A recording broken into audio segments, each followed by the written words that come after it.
श्री कृष्ण भगवान का गर्भ प्रवेश और देवताओं द्वारा गर्भ स्तुति। श्री शुकदेव जी कहते हैं, परीक्षित, कंस एक तो स्वयं बड़ा बली था, दूसरे मगध नरेश जरासंध की उसे बहुत बड़ी सहायता प्राप्त थी, तीसरे उसके साथी थे प्रलंबासुर, बकासुर, चाणूर, तृणाव्रत, अघासुर, मुष्टिक, अरिष्टासुर, द्विविद, पूतना, केशी और धेनुक तथा बाणासुर और भौमासुर आदि बहुत से दैत्य राजा उसके सहायक थे। इनको साथ लेकर वह यदुवंशियों को नष्ट करने लगा।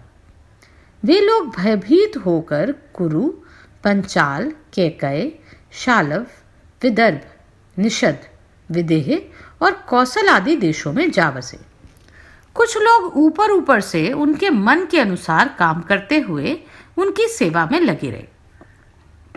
जब कंस ने एक एक कर देवकी के 6 बालकों की हत्या कर दी, तब देवकी के 7वें गर्भ में भगवान के अंश रूप श्री शेष जी, जिन्हें अनंत भी कहते हैं, पधारे और आनंद स्वरूप शेष जी के गर्भ में आने के कारण देवकी को स्वाभाविक ही हर्ष हुआ, परंतु कंस शायद इसे भी मार डाले।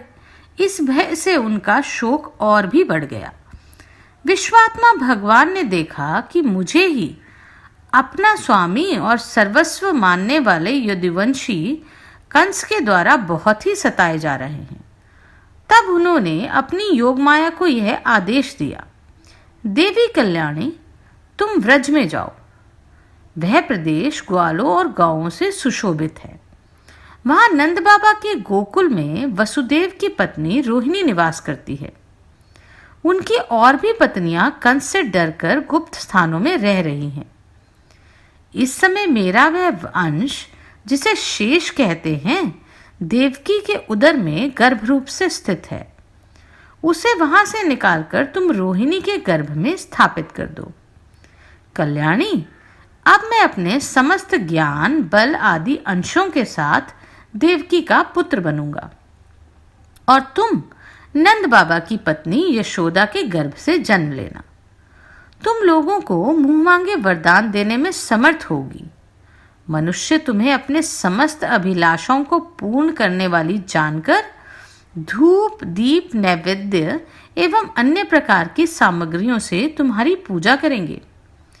पृथ्वी में लोग तुम्हारे लिए बहुत से स्थान बनाएंगे और दुर्गा, भद्रकाली, विजया, वैष्णवी, कुमुदा, चंडिका, कृष्णा, माधवी, कन्या, माया, नारायणी, ईशानी, शारदा और अंबिका आदि बहुत से नामों से तुम्हें पुकारेंगे। देवकी के गर्भ में से खींचे जाने के कारण शेषजी को लोग संसार में संकर्षण भी कहने लगे। लोकरंजन करने के कारण राम कहेंगे और बलवानों में श्रेष्ठ होने के कारण बलभद्र भी कहेंगे। जब भगवान के इस प्रकार आदेश मिलने पर योगमाया ने जो आज्ञा, ऐसा कहकर उनकी बात शिरोधार्य की और उनकी परिक्रमा करके वह पृथ्वी लोक में चली गई तथा भगवान ने जैसा कहा था वैसा ही किया। जब योगमाया ने देवकी का गर्भ ले जाकर रोहिणी के उदर में रख दिया, तब पुरुवासी बड़े दुख के साथ आपस में कहने लगे, हाय, बेचारी देवकी का यह गर्भ तो नष्ट ही हो गया। भगवान भक्तों को अभय करने वाले हैं। वे सर्वत्र सर्व रूप में हैं। उन्हें कहीं आना जाना नहीं है। इसलिए वह वसुदेव के मन में अपनी समस्त कलाओं के साथ प्रकट हो गए। उसमें विद्यमान रहने पर भी अपने को अव्यक्त से व्यक्त कर दिया। भगवान की ज्योति को धारण करने के कारण वसुदेव जी सूर्य के समान तेजस्वी हो गए। उन्हें देखकर लोगों की आंखें चौंधिया जाती। कोई भी अपने बल, वाणी या प्रभाव से उन्हें दबा नहीं सकता था। भगवान के इस ज्योतिर्मय अंश को, जो जगत का परम मंगल करने वाला है, वसुदेव जी के द्वारा आधान किए जाने पर देवी देवकी ने ग्रहण किया। जैसे पूर्व दिशा चंद्रदेव को धारण करती है, वैसे ही शुद्ध सत्व से संपन्न देवी देवकी ने विशुद्ध मन से सर्वात्मा एवं आत्म स्वरूप भगवान को धारण किया। भगवान सारे जगत के निवास स्थान हैं। देवकी उनका भी निवास स्थान बन गई। परंतु घड़े आदि के भीतर बंद किए हुए दीपक का और अपनी विद्या दूसरों को ना देने वाले ज्ञान खल की श्रेष्ठ विद्या का प्रकाश जैसे चारों ओर नहीं फैलता, वैसे ही कंस के कारागार में बंद देवकी की भी उतनी शोभा नहीं हुई। देवकी के गर्भ में भगवान विराजमान हो गए थे। उसके मुख पर पवित्र मुस्कान थी। उसके शरीर की कांति बंदी गृह जगमगाने लगा था।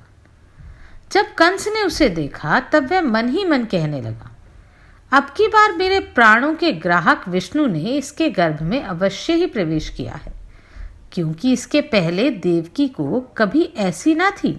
अब इस विषय में शीघ्र से शीघ्र मुझे क्या करना चाहिए? देवकी को मारना तो ठीक ना होगा, क्योंकि वीर पुरुष स्वार्थवश अपने पराक्रम को कलंकित नहीं करते। एक तो यह स्त्री है, दूसरी मेरी बहन है और तीसरे गर्भवती है। इसको मारने से तो तत्काल ही मेरी कीर्ति, लक्ष्मी और आयु तीनों ही नष्ट हो जाएंगी। वह मनुष्य तो जीवित रहने पर भी मरा हुआ ही है, जो अत्यंत क्रूरता का व्यवहार करता है। उसकी मृत्यु के बाद लोग उसे निंदा ही करते हैं। इतना ही नहीं, वह देह भी मानी के योग्य घोर नरक में भी अनेक प्रकार के कष्टों को भोगता है। यद्यपि कंस देवकी को मार सकता था, किंतु स्वयं ही वह इस अत्यंत क्रूरता के विचार से निवृत्त हो गया। तब भगवान के प्रति दृढ़ वैर का भाव मन में गांठकर उनके जन्म की प्रतीक्षा करने लगा। वह उठते बैठते, खाते पीते, सोते जागते और चलते फिरते सर्वदा ही श्री कृष्ण के चिंतन में लगा रहता। जहां उसकी आंख पड़ती वहां उसे श्री कृष्ण ही दिखाई देते। इस प्रकार उसे सारा जगत ही श्री कृष्णमयी दिखने लगा। परीक्षित, भगवान शंकर और ब्रह्मादि कंस के कारागार में आए। उनके साथ अपने अनुचरों के सहित समस्त देवता और नारद आदि ऋषि भी थे। वे लोग सुमधुर वचनों से सबकी अभिलाषा पूर्ण करने वाले श्री हरि की इस प्रकार स्तुति करने लगे। प्रभो, आप सत्य संकल्प हैं। सत्य ही आपकी प्राप्ति का श्रेष्ठ साधन है। सृष्टि के पूर्व, प्रलय के पश्चात और संसार की स्थिति के समय इन असत्य अवस्थाओं में भी आप सत्य हैं। पृथ्वी, जल, तेज, वायु, आकाश, इन 5 दृश्यमान सत्यों के आप ही कारण हैं और इनमें अंतर्यामी रूप से विराजमान भी हैं। आप इस दृश्यमान जगत के परमार्थ स्वरूप हैं। आप ही मधुर वाणी और समर्थ दर्शन के प्रवर्तक हैं। भगवान, आप तो बस सत्य स्वरूप ही हैं। हम सब आपकी शरण में आए हैं। यह संसार क्या है? एक सनातन वृक्ष। इस वृक्ष का आश्रय है एक प्रकृति। इसके 2 फल हैं, सुख और दुख। 3 जड़ें हैं, सत्व, रज और तम। 4 रस हैं, धर्म, अर्थ, काम और मोक्ष। इसके जानने से 5 प्रकार हैं, श्रोत्र, त्वचा, नेत्र, रसना और नासिका। इसके 6 स्वभाव भी हैं, पैदा होना, रहना, बढ़ना, बदलना, घटना और अंत में नष्ट हो जाना। इस वृक्ष की छाल है 7 धातुएं, रस, रुधिर, मांस, मेद, अस्थि, मज्जा और शुक्र। 8 शाखाएं भी हैं, 5 महाभूत, मन, बुद्धि और अहंकार। इसमें मुख आदि 9 द्वार खोडर हैं, प्राण, अपान, व्यान, उदान, समान, नाग, कुर्म, कृकल, देवदत्त और धनंजय। ये 10 प्राण हैं। इसके 10 पत्ते हैं, इस संसार रूप वृक्ष पर दो पक्षी हैं, जीव और ईश्वर। इस संसार रूप वृक्ष की उत्पत्ति के आधार एकमात्र आप ही हैं। आप ही इसका प्रलय होता है और आपके ही अनुग्रह से इसकी रक्षा भी होती है। जिनका चित्त आपकी माया से आवृत हो गया है, इस सत्य को समझने की शक्ति खो बैठा है। वे ही उत्पत्ति, स्थिति और प्रलय करने वाली ब्रह्मादि देवताओं को अनेक देखते हैं। तत्वज्ञानी पुरुष तो सबके रूप में केवल आपका ही दर्शन करते हैं। आप ज्ञान स्वरूप आत्मा हैं। चराचर जगत के कल्याण के लिए अनेकों रूप धारण करते हैं। आपके वे रूप विशुद्ध, अप्राकृत, सत्वमय होते हैं और संत पुरुषों को बहुत सुख देते हैं। साथ ही दुष्टों को उनकी दुष्टता का दंड भी देते हैं। उनके लिए अमंगलमय भी होते हैं।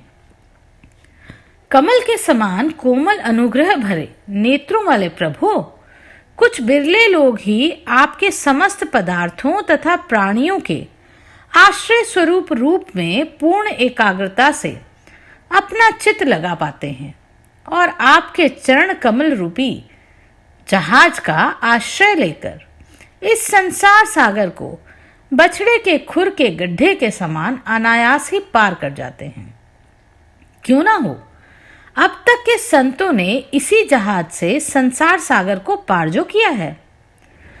परम प्रकाश रूप परमात्मा आपके भक्तजन सारे जगत के निष्कपट प्रेमी, सच्चे हितैषी होते हैं। वे स्वयं तो इस भयंकर और कष्ट से पार करने योग्य संसार सागर को पार कर लेते हैं, किंतु औरों के कल्याण के लिए भी वे यहाँ आपके चरण कमलों की नौका स्थापित कर देते हैं। वास्तव में सत्पुरुषों पर आपकी महान कृपा है।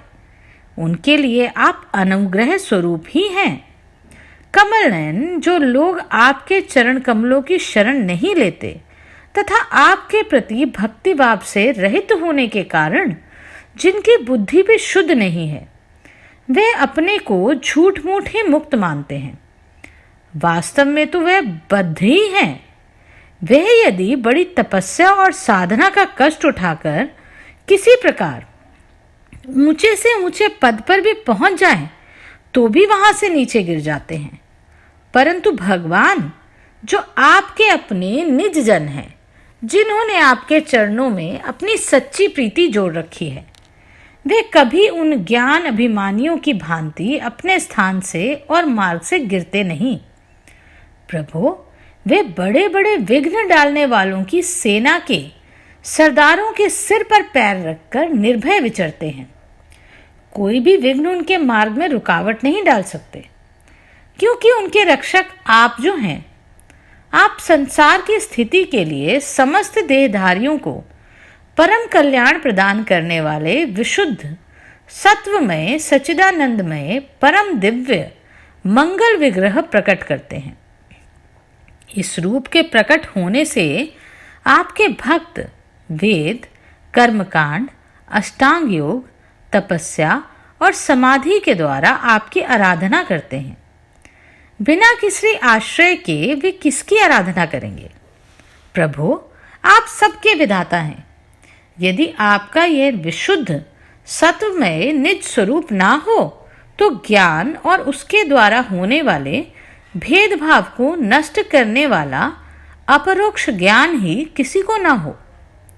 जगत में दिखने वाले तीनों गुण आपके हैं और आपके द्वारा ही प्रकाशित होते हैं, यह सत्य है। परंतु इन गुणों को प्रकाशक वृत्तियों से आपके स्वरूप का केवल अनुमान ही होता है। वास्तविक स्वरूप का साक्षात्कार नहीं होता। भगवान मन और वेदवाणी के द्वारा केवल आपके स्वरूप का अनुमान मात्र होता है, क्योंकि आप उनके द्वारा दृश्य नहीं हैं, उनके साक्षी हैं। इसलिए आपके गुण, जन्म और कर्म आदि के द्वारा आपके नाम और रूप का निरूपण नहीं किया जा सकता। फिर भी प्रभु, आपके भक्तजन उपासना आदि क्रिया योगों के द्वारा आपका साक्षात्कार तो करते हैं। जो पुरुष आपके मंगलमय नामों और रूपों का श्रवण, कीर्तन, स्मरण और ध्यान करता है और आपके चरण कमलों की सेवा में ही अपना चित्त लगाए रहता है, उसे फिर जन्म मृत्यु रूप संसार के चक्र में नहीं आना पड़ता। संपूर्ण दुखों के हरने वाले भगवान आप सर्वेश्वर हैं। यह पृथ्वी तो आपका चरण कमल ही है। आपके अवतार से इसका भार दूर हो गया। धन्य है प्रभु। हमारे लिए यह बड़े सौभाग्य की बात है कि हम लोग आपके सुंदर सुंदर चिन्हों से युक्त चरण कमलों के द्वारा विभूषित पृथ्वी को देखेंगे और स्वर्गलोक को भी आपकी कृपा से कृतार्थ करके देख पाएंगे। प्रभु, आप अजन्मा हैं। यदि आपके जन्म के कारण संबंध में हम कोई तर्क ना करें तो यही कह सकते हैं कि यह आपका एक लीला विनोद है। ऐसा कहने का कारण यह है कि आप तो द्वैत के लेश से भी रहित सर्वाधिष्ठा स्वरूप हैं। इस जगत की उत्पत्ति, स्थिति और प्रलय अज्ञान के द्वारा आप में आरोपित है। प्रभु, आपने जैसे अनेकों बार मत्स्य, हयग्रीव, कच्छप, नृसिंह, वराह, हंस, राम, परशुराम और वामन अवतार धारण करके हम लोगों की और तीनों लोगों की रक्षा की, वैसे ही आप इस बार भी पृथ्वी का भार हरण कीजिए। यदुनंदन, हम आपके चरणों में वंदना करते हैं। देवकी को संबोधित करते हुए देवताओं ने पुनः आग्रह किया। माता, यह बड़े सौभाग्य की बात है कि आपकी कोख में हम सबका कल्याण करने के लिए स्वयं भगवान पुरुषोत्तम अपने ज्ञान बल आदि अंशों के साथ पधारे हैं। अब आप कंस से तनिक भी मत भयभीत होइए। आपका पुत्र यदुवंश की रक्षा करेगा। श्री सुखदेव जी कहते हैं, परीक्षित, ब्रह्मादि देवताओं ने इस प्रकार भगवान की स्तुति की। उनका रूप यह है, इस प्रकार निश्चित रूप से तो कहा नहीं जा सकता। सब अपनी अपनी मति के अनुसार उसका निरूपण करते हैं। इसके बाद ब्रह्मा और शंकर जी को आगे करके देवगण स्वर्ग में चले गए।